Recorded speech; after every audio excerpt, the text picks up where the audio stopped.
Welcome to All Things LOCS, where we discuss everything related to leadership, operations, culture, and strategy. And today we have Derek Ting, who is a former electrical engineer and founder of Little Dings. So let's start right there. Happy to have you. Glad you can make it in. And want to start with just that aspect there. Former electrical engineer. Tell us a little bit about where you're currently at and how you made the move from, if I'm not mistaken, electrical engineering to food and food service and the food company. Yeah, of course. First of all, thank you so much for having me on the show. Love to be here. Thank you for the opportunity. So the dream of being within the food industry actually started like years and years ago as a joke between me and my cousins. I forgot what year it was exactly. Over a decade, like over 10 years ago, my uncles, my cousins came by to like visit us in New York. I'm from New York. And we were traveling down the East Coast, like going through New York City, Philly, Boston, Maryland, like all of the major cities all the way down to the South. And one thing that we kind of noticed was the street food that was available in all of these cities was generally you got the halal cart, hot dog cart, the peanut cart. And then my cousins brought up a great point. Like we grew up I used to always go to Taiwan, and we were familiar with the night markets in Taiwan, and what they were missing here was a fried chicken cutlet cart. And so starting from like even over 10 years ago, we were just joking about like, hey, like when's the best time for us to just all quit our jobs and just sell fried chicken on the streets? And this was when my dream and my goal was to be an engineer. Like that's all I wanted to be when I was growing up. So it just stayed a joke for a little bit. And then growing up, I continued to go into the path of engineering. Went to college. I was fortunate enough to land an internship and co-op after my freshman year. So immediately got put into the industry and immediately realized that engineering wasn't exactly something that I wanted to do. I don't think it fit me very well. Tell us a little bit about that. Like you went in with these like expectations or this idea or this vision. What did you go in with, and what did you realize it actually was? Okay, so that's a great question. Growing up, it was the PS3, the Wii. Like semiconductors. That's where I started, semiconductors and data. And I was fascinated by technology, and I thought that being an engineer would lead to me like putting these things together, like building the Wiis and like creating like sweatshop stuff, like actually being able to play a larger hand in these. Going into my first internship, that's when I realized like I was getting very I'd say very monotonous tasks. Here's a spreadsheet of data, and make sure you evaluate it, and make sure you get all of the make sure you organize it and put it into a PowerPoint, like what we need to watch out for, what we need to pay attention to. Just boring, huh? And I didn't like want to say boring. It was very it's very boring to me. Like I'm someone who always loves being challenged. I love like learning and growing, and I realized really fast in my first experience in the industry that I wasn't going to be able to get that because everything just moved so slow. And so that's when I was like, okay, well, I need to find something else. Like, so it sounds like it almost was like a realization of yourself too, that you want something that's more creative, more nimble, and you could pivot quickly and make adjustments. Yeah, and be in control too. Yeah, 100%. Because like when I was growing up, I was like, oh yeah, like these games, like they move so fast. The technology moves so fast, but I didn't really think about and realize like how slow it actually moves behind the scenes, and especially in corporate, things move much slower than you would glacial think. Pace. Yeah. So and that's I find it's a very common story, right? We go into college or grad school, whatever, maybe we have these expectations of what the field might be, right? It's exciting, and now you said you get there like this shit's boring as all hell. Or for some people they do it for a few years and it's just they're burned out and they're looking at the next 20 or 30 years saying, man, is this really the thing for me? So soul sucking. Yeah, right. Yeah. So I think for the question I'd have for you is somebody's watching this and they're hearing that and saying, wow, that kind of sounds like me. I'm in a situation where I'm so soon into my career and I don't like it, but I don't want to go back to college for like 4 to 6 more years. So what would you say was like the best thing outside of moving into a different industry, what would you tell that person who's maybe struggling, kind of like you were, where you have that expectation and it just is more disappointing than anything else for you? Yeah, I was fortunate enough to realize this in college. So then I had a lot of time to kind of work around my schedule. But I think the best thing that I did for myself, and the thing that I would recommend for anybody who's stuck in a similar position, is like continue to do what you're doing. Make sure that you're still maintaining, whether you're in college or you're in your career, you're in your job, like maintaining the GPA, maintaining your workflow, maintaining your level of standards, and then slowly start to kind of work on something on the side that interests you. Like my first go around wasn't food. Like I didn't even know I'd be in food this early, to be honest, and we'll get into that later. But like I was bouncing around between different things. I was like, oh my god, stocks. Like, oh my, like I was reading books. I was like, oh my god, like Rich Dad Poor Dad, real estate. Like, what am I gonna like? I'm gonna like take a stab at all of these different things. But I think the main thing is just to go after something that you're interested in, because I at least, like, your question brings up a great point where I see a lot of people that are like, oh, like I don't know what to do. Like, I don't know what to start. I don't know where to start. I don't know what to start. Or I don't think I have the perfect thing to start with, which is all, I think it's all a little like you're just holding yourself back from really discovering more of yourself because you're not playing into the interest that you have at hand. And so that's actually like what I was doing throughout college. Still maintain my GPA. My parents weren't too happy that I was, because I basically went home and I was like, hey, I don't actually like this. And then my dad was like, make sure you maintain like I forgot what he said. And then I negotiated him down a little bit. I was like, I'll do 3. Like I'll do 3-ish. Yeah. Like I'll maintain a 3-ish. And then, yeah. And we'll see from there. And I spent all my time in college, like focusing on like clubs, organization, activities, going to different events, different conferences, learning about business, reading books, and just like kind of dabbling in everything that I found an interest in and I wanted to learn something about. And then that led to like being a part of a bunch of different things and eventually landing on food. So that actually is probably another point, which is like, you don't have to stick with what you pick. Like you can find something that you're interested in, realize that, oh, like I don't really like that, and then switch to something else. Like there's nothing that says, hey, you pick this career path, or let's say you pick this business, you have to stick with it. Like you can switch whenever you want. It seems like that aspect of things, that unknown, can be really tough for people, especially for those that are a little bit more analytically leaning. So engineers and doctors, right, where they tend to not make a move until like the payoff is clear. And when you're trying to listen to yourself, like, hey, I don't like this. I realize this is not in alignment with me, and I want to pivot, but I don't want to go, like what Dan was saying, another 4 years of school to do something else, only to maybe possibly be in the same position again, only 4 or 5 years later. And it's like, that sucks.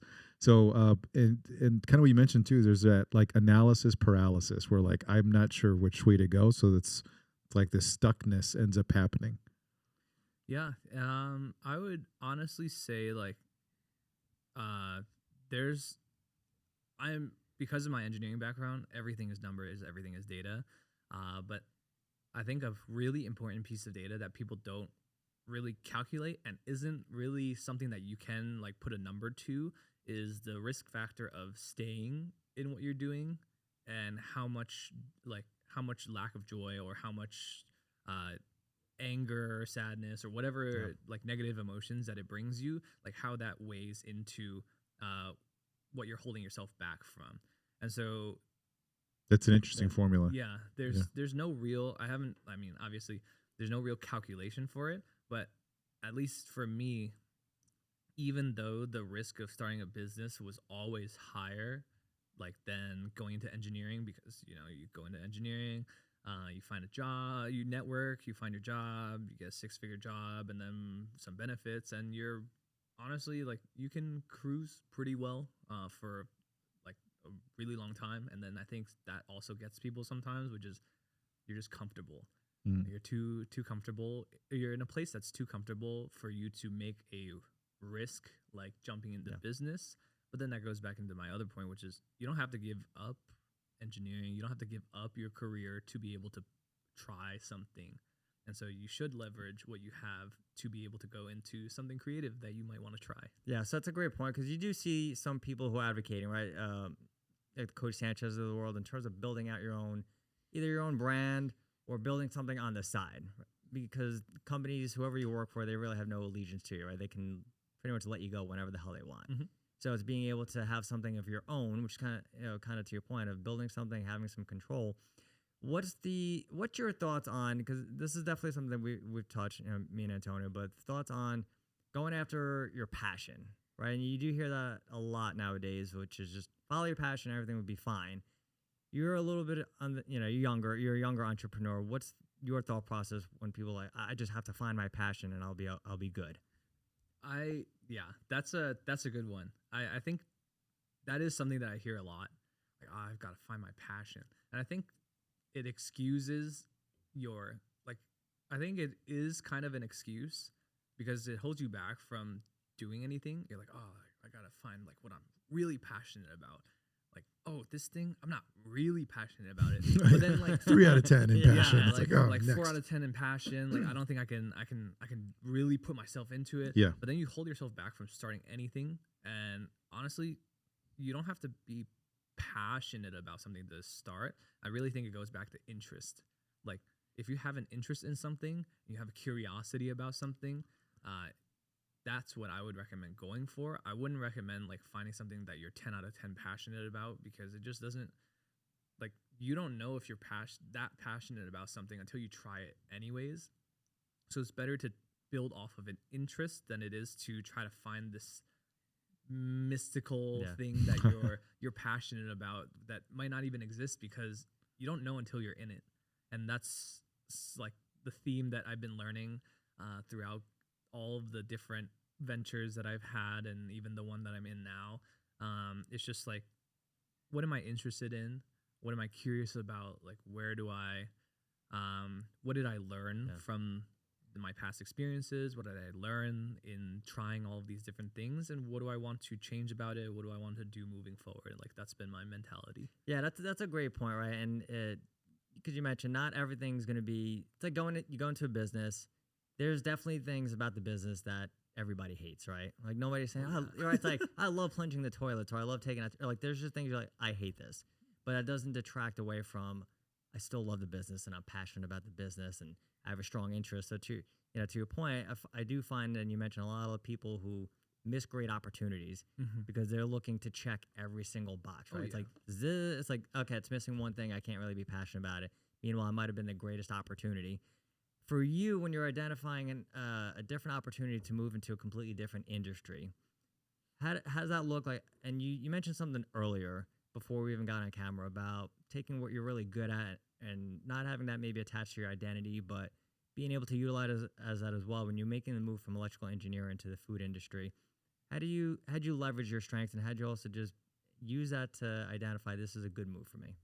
Yeah, I actually, this came up in a conference that I was on a panel for where someone asked me like, oh, like I love math and I love being creative, but how do I like identify my career path with these two very conflicting attributes or characteristics of myself? And my advice for them is something that I didn't really think about when I was going through it myself. But I think the best way to do it is you combine your strengths because it brings out a different, like you have an edge on people who don't leverage all of their strengths.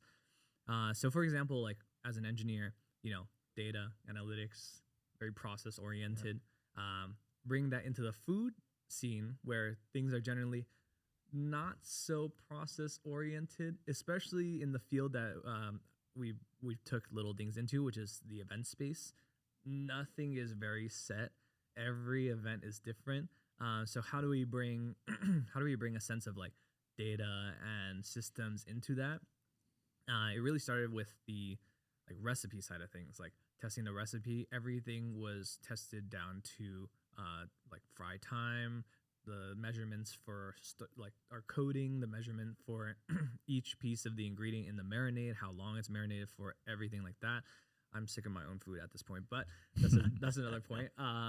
It was just calculating all of these things and leveraging my ability to analyze numbers and data to make sure that I'm putting best judgment forward into every single event that we're doing. And obviously the first couple of ones I had no idea, so we were just gathering data. But once we got like a formula down with like 6-8 months down the line, it was pretty easy to say like, oh, like this event we're gonna need X amount of chicken, X amount of fries, X amount of mushrooms, and then that's what's that will net us X amount of money, and that will be X amount of profit, because like you calculate, everything's based on calculation. So everything was very clear to me moving forward, and then that made life pretty easy for me in regards to planning and executing these events. Obviously, there's the physical labor aspect of it that is very taxing, and that's something that we can talk a little bit more about too.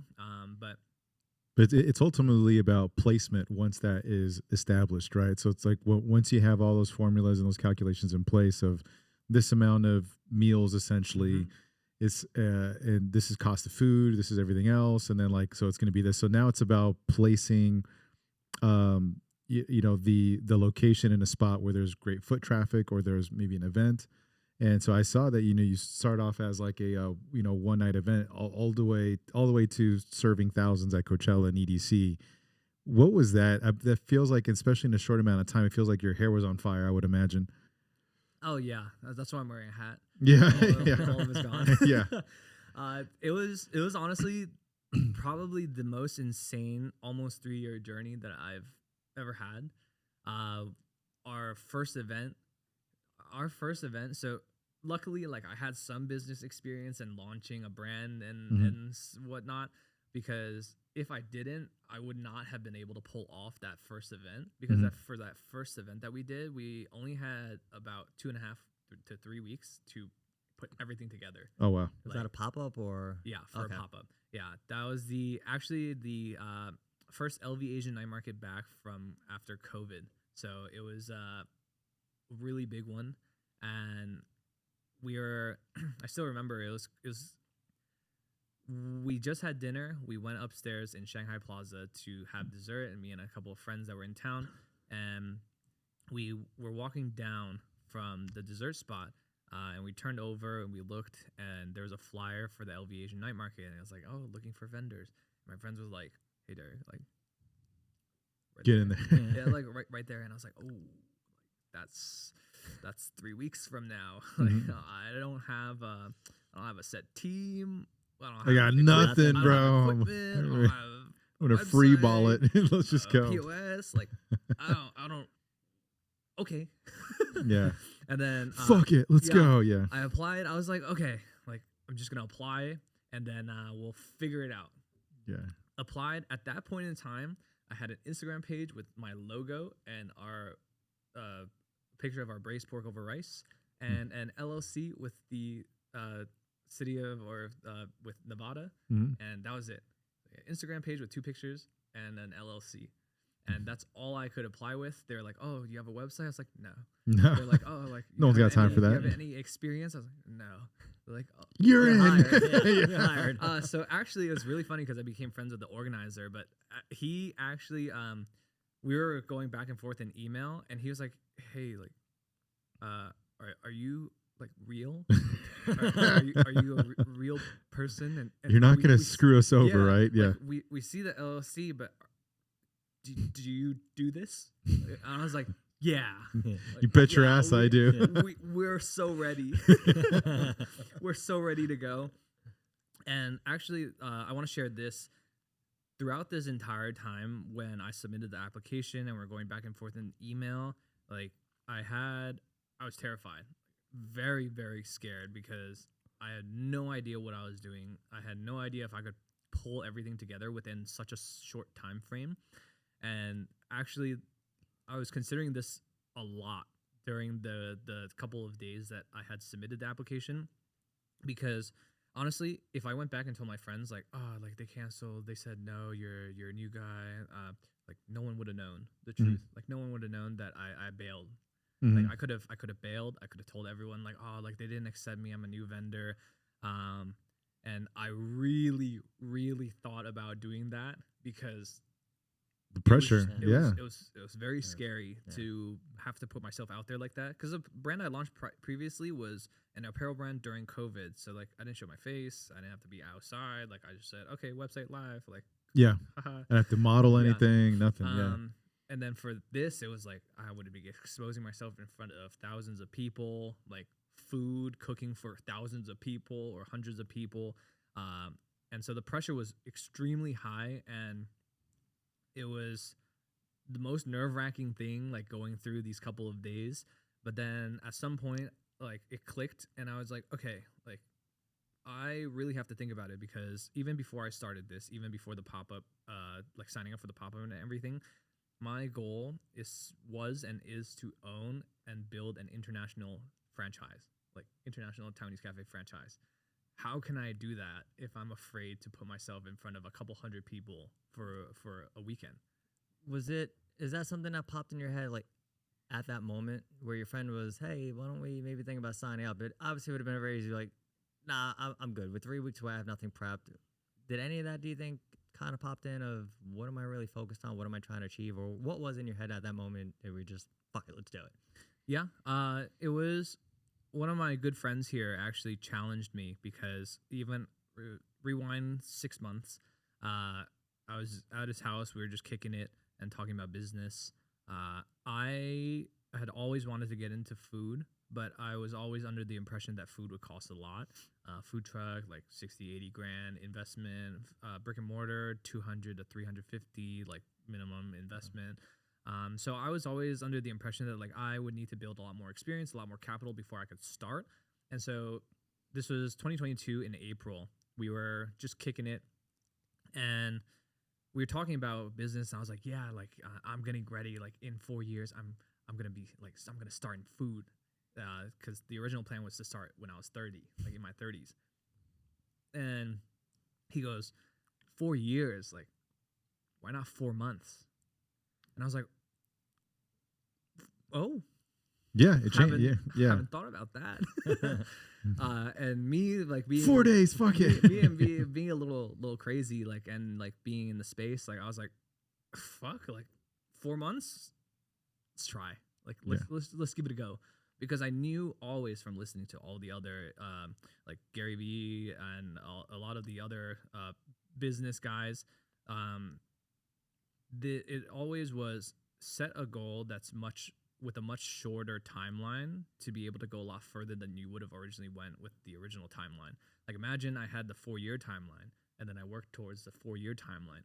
Like I'd be years behind, but instead I worked towards a 4-month timeline, and I ended up launching in 6 months. So yeah, I missed the 4 months, but I was ahead by three and a half years. Yeah. So that was what led into me going into like saying yes to this pop-up, because I was like I'm not going to like back down from a challenge. And then that's when like all the internal strife was like, oh, like I don't know if I could do this.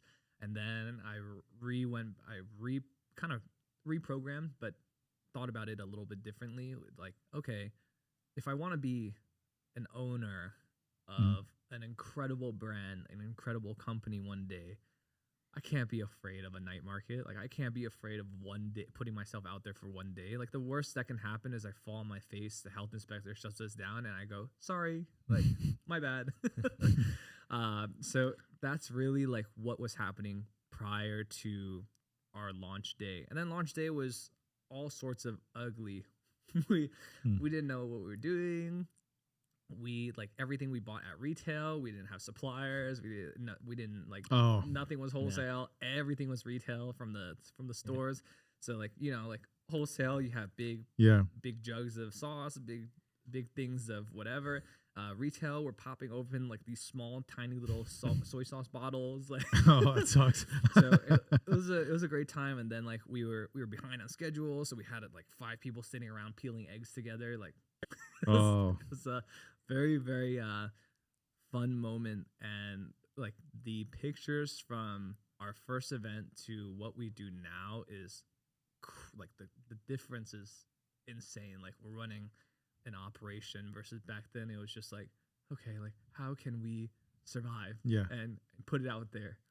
That time compression also is like a lesson compression. So the lessons that you would have learned over that 4-year timetable versus that 4-month, 6-month timetable is squeezed down, where it's like it feels like you're almost going through like a cheese grater where you're just getting hit left and right. But now, like after those 6 months, you're far more prepared for anything else. What are some of the lessons that you got in that kind of time crunch that you were in? It sounded very humbling too. Oh yeah. It was, you just can't, I think the biggest lesson that I learned through all of that was just not being afraid of going after it. Not being afraid of putting yourself out there and really evaluating like what your goals are, and then having your actions aligned to what your goals are as opposed to what you think you're capable of. Because when you align your actions to what your goals are, you find out along the way, as opposed to pre-assuming something about yourself and then working with these preconceived notions of yourself and then limiting yourself in that way.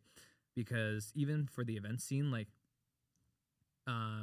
I'm really like 2 years kind of in the event scene, and I've been able to accomplish things that a lot of vendors will honestly never be able to kind of like touch in their life. And I did it with like my partners, and it was one crazy run, but it was really like every time we had an opportunity to expand, to go somewhere else, to explore, like I'd be like, let's go, like let's do it. And it goes back to the same principle of like before, where like this compressed timeline, like I wanted to rush the timeline because I wanted to learn as much as I could as fast as I could, so that I can make the right decisions. And so I can make the right decisions for what I wanted long term and what I wanted for my team long term. And that's what got us into like within 2 years, you know, Comic-Con, Anime Expo. We started here locally in Vegas, and we did East Coast. We were in New Jersey. We did Texas. We did Seattle. We did the Coachella. We did EDC. Like all the raves, Hard Summer. Like we've done like it's everything. It sounds like your teams were also exposed to like very different demographics and people, and I could imagine, you know, being at those raves, you were dealing with people that were pretty drugged out, like they were rolling in deep, versus maybe Comic-Con. You know, can you tell us like maybe some funny stories about that, where it seems like everyone has to learn on the job, including yourself, or was there some training involved? Oh, I mean, the training came with learning on the job. We didn't know what we were signing ourselves up for any of these, because my first night market in the States was our first time vendoring at a night market in the States. Our first music festival, my first music festival here was us vendoring at the music festival here. And our first one was when we were young. And so like that was our first glimpse of festival space. Yeah. So we've been there the last 2 years. It's been who were some of the bands there? I'm like trying to. Last year was My Chemical Romance, Fall Out Boy. Oh wow. I know Panic at the Disco. I think was they there? were there 2 years ago. I don't. There's a lot. Sum 41, all American Rejects. Like bringing it back. There's so many throwback bands from those.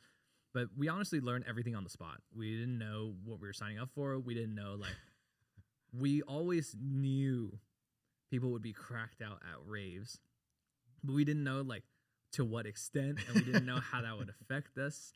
I think some of the craziest ones were, we had someone on our team kind of mess up on an order, because like writing the order out, he messed up on the order, crossed out like something that they said. And obviously at festivals, like, it's more expensive because the organizers take a cut, so we have to raise our prices in order to actually make something from it. And then the customer saw the order ticket. She paid for what she got, but she saw the order ticket and how he crossed it out. and thought that like that was still part of her order, and then basically went off Ballistic. Like, yes, like started screaming at our guy who is like in the back hiding at this point. Like, get up here, like get him up here, get that little bitch up here, like I need to speak to him, like. And I came up there. I was like, oh, like, hi. We'll give you extra tomatoes, Tammy. It's okay. I was Don't like, worry hi, about like, it. what seems to be a problem? She's like, that guy over there. He like messed up everything. Like he charged me, blah blah blah. And then with my customer service, I'm like, oh, like let's figure this out together. Like I'm sure it's no big deal. Like I'll make it up to you if anything. And we pull up the order history. I'm like, hey, like, like just so you know, like you paid for exactly what you got, but I did see like you were asking for another combo. Let me get that for you. Like, let me just comp that for you because like I feel bad. And she's like, no, like I paid for it's just 180 switch up. No, I paid for my food. Don't worry. Charge me. I'm like, okay, all right, cool. Yeah. Say less. Yeah, I'll do that. And there's a couple other ones where at raves, people there's multiple, like countless instances of people waiting in our pickup window line, waiting for an order that they never ordered. And like, they're like, we'll literally be like, hey, like, what are you waiting for? They're like, oh, my order. We're like, did you order? Yeah. Like, did I? Yeah, there's like, I mentally thought like they telepathically told you what it was. Also at raves is the highest number of people that don't pick up their orders. Oh, they just put their money in and then they go order, they dance. Tip and they forget. They just leave. Are those the best? Yeah, like we're never gonna cook ever at this event. It's hilarious because like we just at Rave specifically, we always have like a big stack of tickets. Just like, hey, these guys never showed up. They never came back for their food. Do you also have times where, because this happened to me when I was on a trip recently, and I wanted to go off. And it was one of those times where you go and you order and you're waiting, and the person that's like yelling out the ticket orders, like that this soft little demure voice, and someone else took my order, and I was waiting, and they noticed me like, hey, what are you waiting for? I was like, I'm Antonio, waiting for this. Yeah. And they looked, they're like, oh, someone jacked your shit. Like, you know, and like, oh, and I have to wait even longer. So situations like that is what drives me off the wall. We've done training for that. But also it was through learning from experience that we were able to start training for that. Because at the pickup window, like generally speaking, you call out a number, the person with the right number comes up and picks up the order that they ordered. And then, everybody's happy, everybody goes on their way.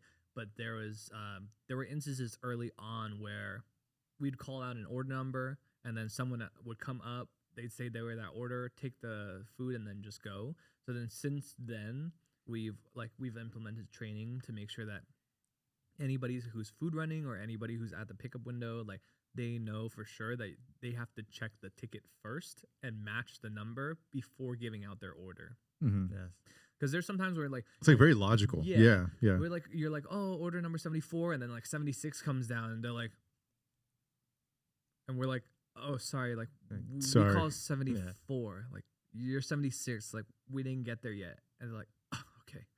I'm like, no, that's smart though. Like, what you're discussing is really how do we continue to optimize and not just it's not about efficiency, but just how do we focus on continuously getting better and learning from our mistakes. And like you said, it's very it's very logical. But then there's so many people, companies, and that they just never do that. This is the way we do it, and they're not actually learning from mistakes that could be very easily avoided. Now, you said something earlier when we were talking off camera about as you're growing, and this is a very similar for a lot of companies where they're starting to grow, and then they look to see how can we start saving some money, right? And you mentioned about finding ways to save on a food product, when you're prepping stuff like. So how do you, when you're going into the aspect of growth and then also trying to manage expenses and make things more efficient but still deliver a great product, what is the biggest challenge there? And how do you actually ensure that, hey, we can start maybe saving some money, doing a little bit less of this, but still making sure we're delivering an awesome product to the customer? It's a really great question and a really interesting point, because this is where the engineering comes in and like where data plays a huge part in it. The funny thing about volume at music festivals, at raves, is not so much about like, oh, like we need to find the cheapest chicken supplier out there, but as it is to optimize the system so that you're putting out like 10 orders a minute versus 3 or 4, you know? Yeah. And how do you do that? And it really is like seconds. Like you're shaving off seconds, because what happens when every order is delayed, let's just say 30 seconds, half a minute. Well, half a minute across 100 orders, like you're losing a lot of time. So optimizing like even the seconds is really important to maximizing volume. And there's a lot of different things that people don't understand is, I mean, if the easiest example is, let's say, instead of pre-frying chicken that you know is going to go out within minutes, you wait until the customer, like the next batch of customers comes in and says, we want chicken, and then you drop it. And then so every X amount of customers, you're wasting an extra 2 minutes. And then, you know, across a span of 10 hours of a really busy event, 2 minutes means a lot. And when you're talking about like, oh, like every 10 customers, you're losing 2 minutes.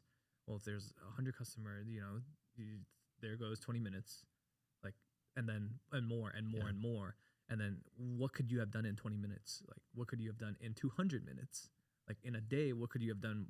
How many more orders could you have put out in 200 minutes? And so like when it comes down to optimizing things, it's just looking at things like that. There's obviously different cases where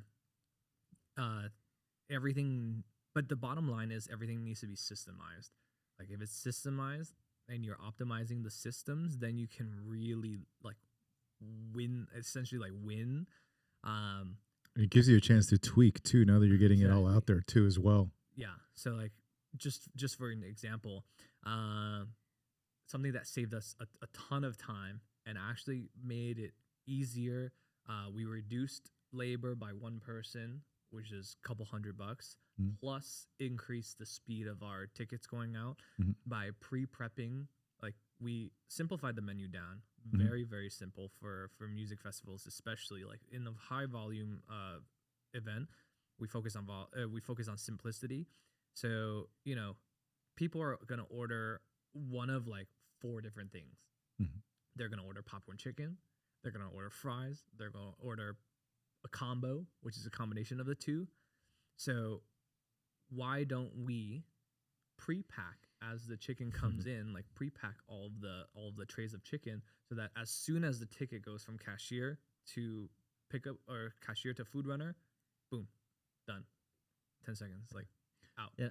It's an amazing component and all that, because really at the end of the day, like even if you're talking about systems and putting things on a conveyor belt and making sure that we're leaning out a process so time is utilized in the best possible way, but you're not, you know, kind of, you used the example a little bit earlier, you know, like building out PlayStations. You're not building out shoes, you're building out food.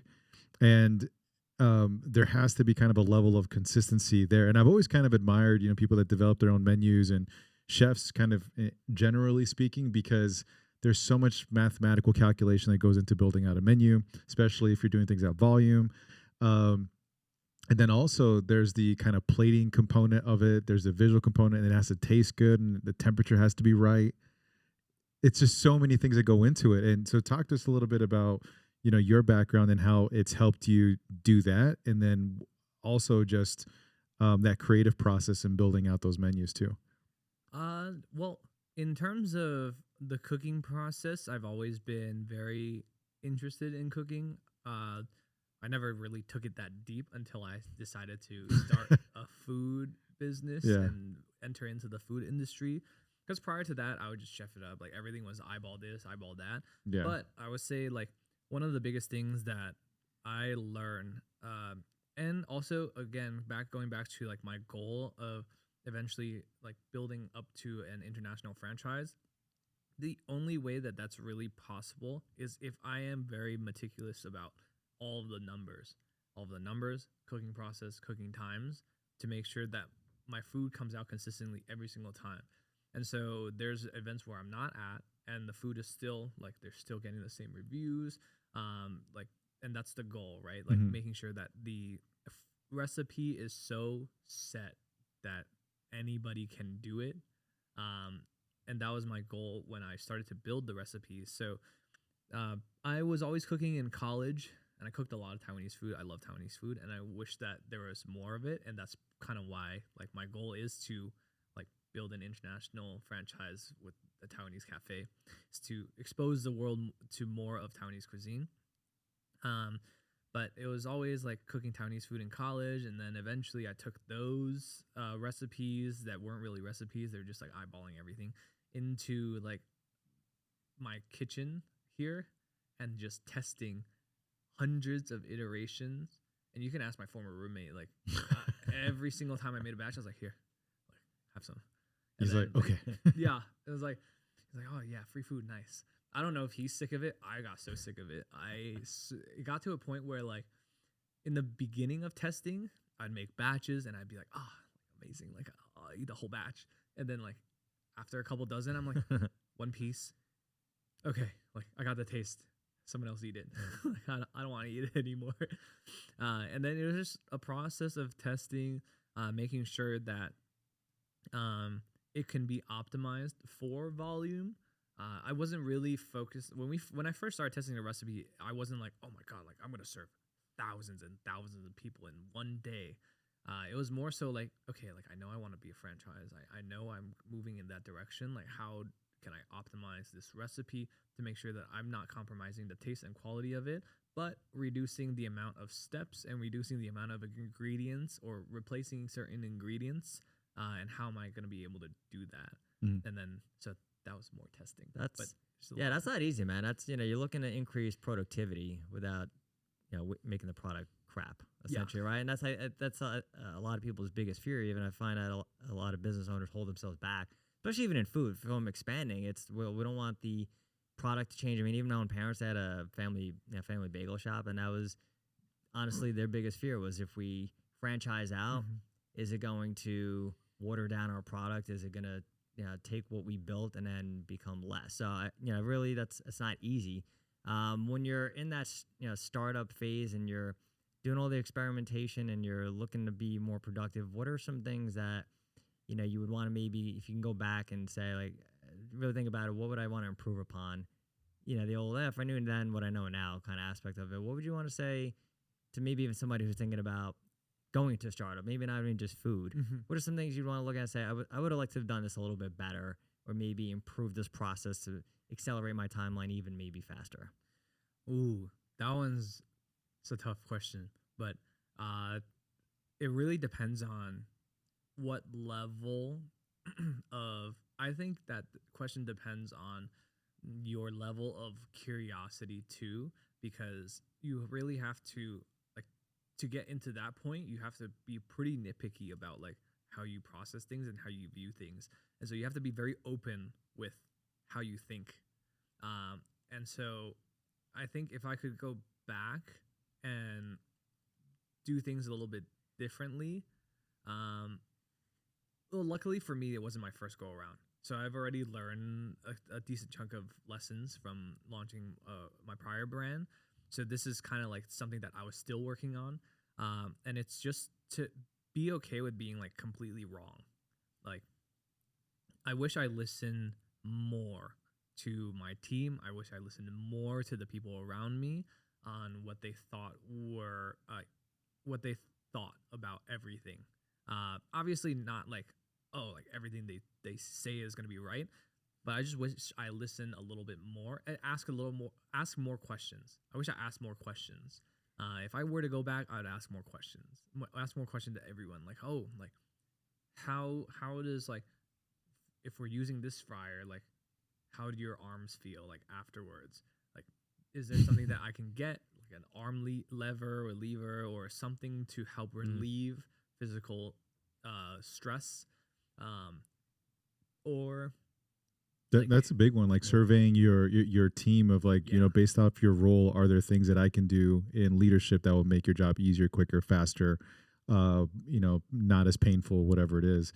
If for someone that's listening to this, like how can they connect with you and like eat your delicious food? Because like I'm starving now and I want to just eat something. So Well, what's the best way to connect with you? My personal Instagram is probably the best way to go. It's at the Rice Hero, DUHRICEHERO, and then my business is at Little Dings Cafe. Those are probably the platforms and pages that I'm most active on. But yeah, like Little Dings is going through some changes, but we'll still be out there serving, like, we still have the best popcorn chicken. Yeah. Let's So go. we're still going out there and serving the best popcorn chicken. Right on. Derek, this is awesome, man. I'm so glad you were able to make this on. Really appreciate your time, dude. Thank you so much for having me on. This is super fun. Let's go. Yes.